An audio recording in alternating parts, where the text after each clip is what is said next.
एक गांव में करोड़ी मल का अनाज का व्यापार था।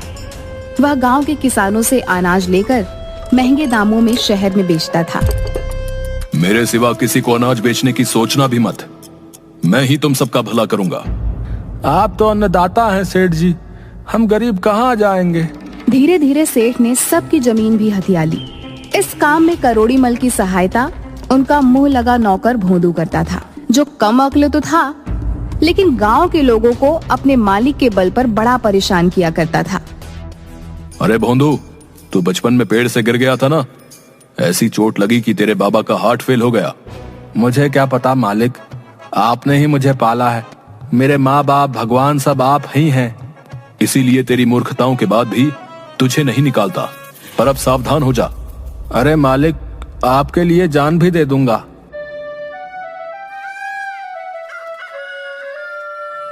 एक दिन करोड़ी मल भोंदू के साथ सामान लेने शहर गया।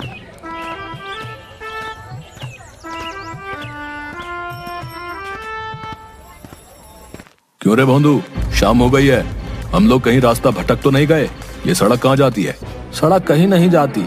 सेठ जी, आपको क्या हो गया है? सड़क पर चढ़कर लोग इधर उधर जाते हैं। तू बैल का बैल ही रहेगा। किसी ऊंचे पेड़ पर चढ़कर देख, ये रास्ता कहाँ जाता है। सेठ की बात सुनकर भोंदू पेड़ पर चढ़ गया। उसे कुछ भी नजर नहीं आया। वह जोर जोर से रोने लगा। अब क्या हुआ? चुपचाप पीछे उतर जा, हम जल्दी ही शहर पहुंच जाएंगे।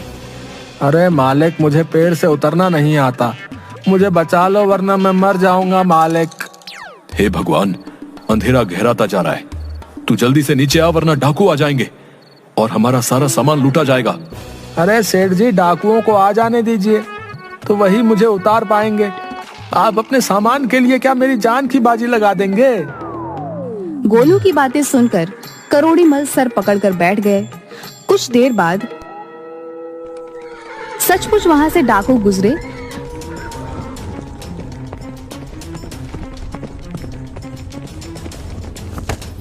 उन्होंने संजीदा राम को पूरी तरह से लूट लिया और भोंदू को पेड़ से नीचे उतारकर फेंक दिया। हाय मेरी कमर, मेरी कमर टूट गई। जब उतारना ही था तो धीरे से उतारते। चलिए सेठ जी, जल्दी से चलते हैं, अब डरने की कोई बात नहीं। सेठ अपनी किस्मत को कोसता हुआ वापस अपने घर आ गया।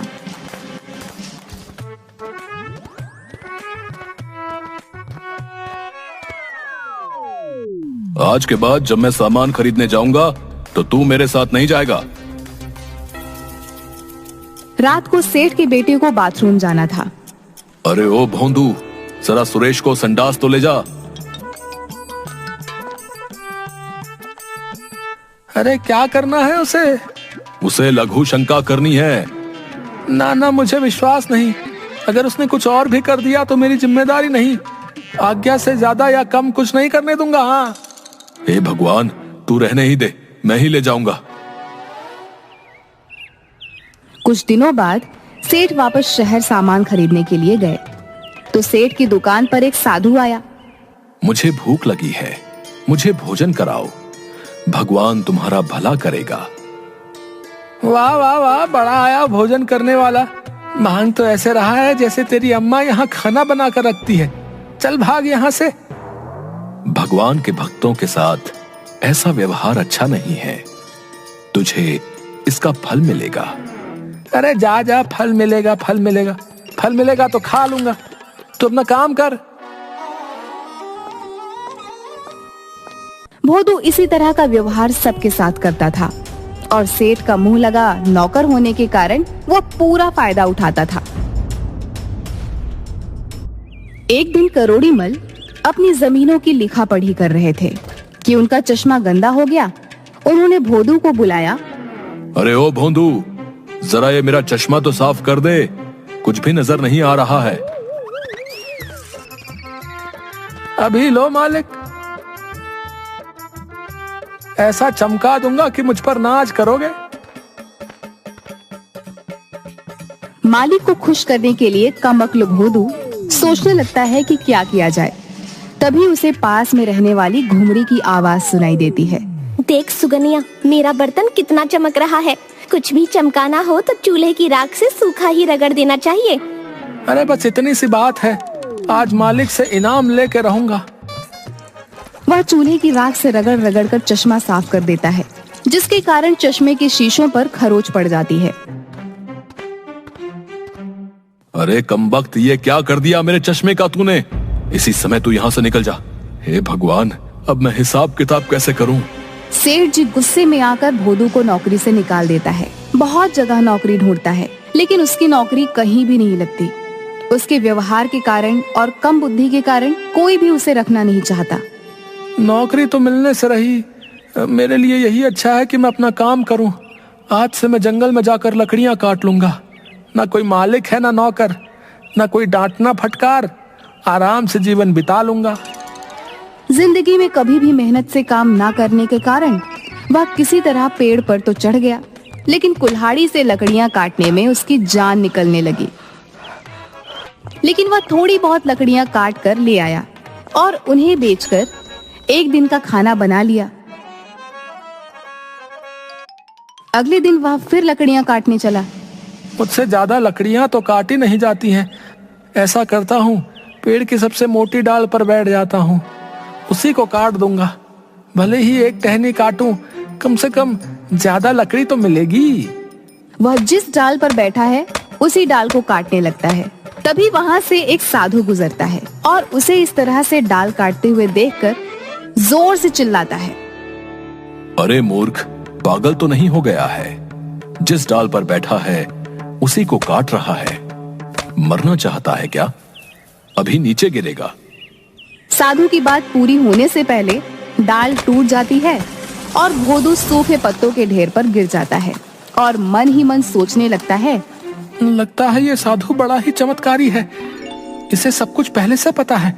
मुझे इसके ही पैर पकड़ लेने चाहिए, यही मेरी नैया पार करेगा। अरे भाई, क्या तुम कोई ज्योतिषी हो? तुम्हें मेरे गिरने का पता पहले ही कैसे चल गया? तुम महाज्ञानी हो, जरा दया करके मुझको बताओ कि मेरा भविष्य क्या है। भोदू की इतना कहते ही साधु समझ गया कि भोदू पूरी तरह से मूर्ख है। उसे याद आ गया कि इसी भोदू ने उसके साथ बुरा व्यवहार किया था।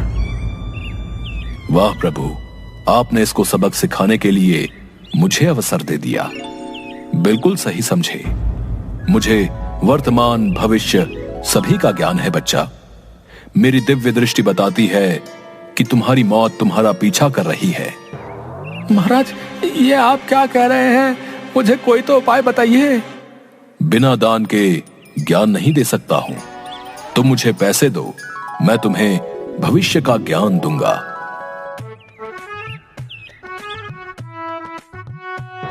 जेबों में उसे एक आने के सिवा कुछ भी नहीं मिलता। साधु महाराज, मेरे पास सिर्फ यही एक आना है। कृपया इसे स्वीकार करें और मुझे बताएं कि मैं कैसे मौत से अपनी रक्षा कर सकता हूँ।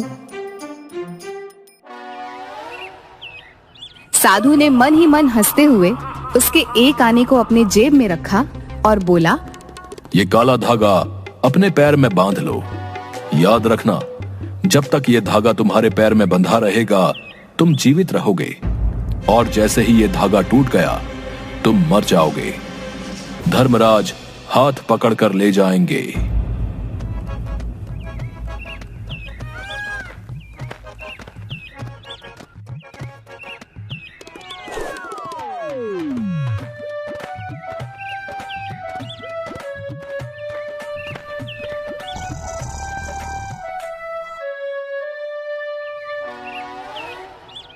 अजी, कुछ पैसे कमा कर लाओ। सुबह से घर में चूल्हा भी नहीं जला है।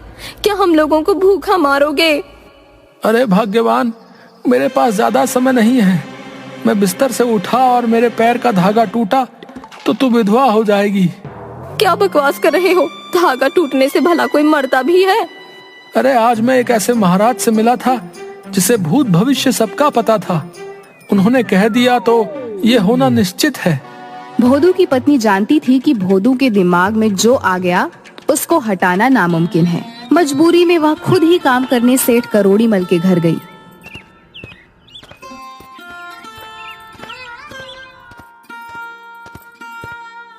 अरे क्या हाल है लाजो? भोंदू ठीक तो है? इतने दिन हो गए, काम मांगने भी नहीं आया। अजी क्या बताऊं, वो तो रोज ही कुछ नए नए नाटक करते हैं। आजकल उन्होंने पैर में एक धागा बांधा हुआ है। कहते हैं अगर धागा टूट गया तो वो मर जाएंगे। चल तू परेशान मत हो, मैं खुद तेरे घर चलता हूँ और उसे खींच कर ले आता हूँ।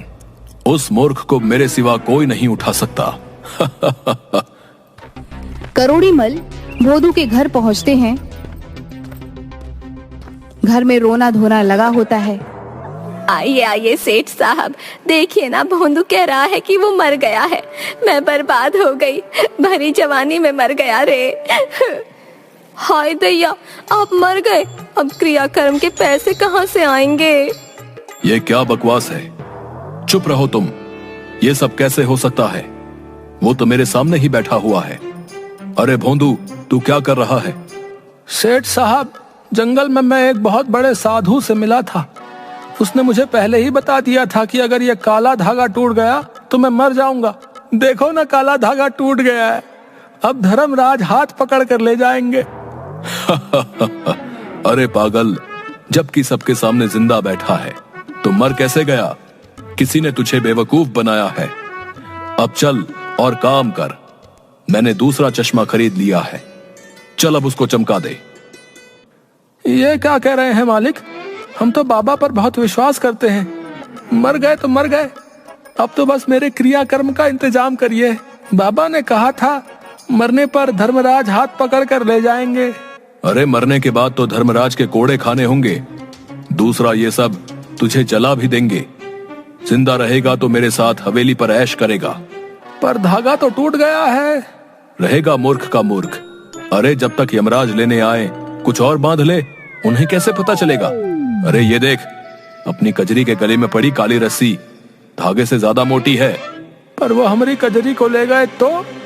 अरे यमराज हाथ पकड़ के ले जाते हैं, कजरी के हाथ ही नहीं है, बस दोनों बच गए। वाह वाह मालिक, आप हमें बचाए लिए। अरे लाजो, आज से ये रस्सी हमरे गले में बांध दे, हम जी जाएंगे और कजरी भी जिंदा रहेगी। लाजो कजरी की रस्सी भोंदू के गले में डाल देती है और करोड़ी मल उसकी मूर्खता पर हंसते हुए रस्सी पकड़कर उसे अपने घर ले जाते हैं।